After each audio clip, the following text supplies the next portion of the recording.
આજે શ્રાવણ માસનો 9મો દિવસ, આમ અષ્ટમી છે. આજે દુર્ગા અષ્ટમી અને ધરો આઠમ પણ છે સાથે. તો બે સાતમ હતી એટલે આજે આઠમનો ભાગ છે, એટલે આમ નવજમણ થાય છે. 9 દિવસ જોતજોતામાં વહી ગયા શ્રાવણ માસના. એમ આપણું આયુષ પણ જોતજોતામાં પૂરું થઈ જાય છે.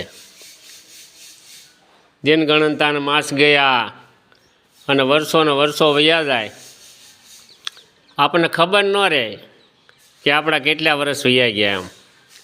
એમ આપણે ભક્તિ ભાવ પૂજા અર્ચના કાંઈ કરીએ નહીં અને એમને દિવસ વિફળ વયા જાય.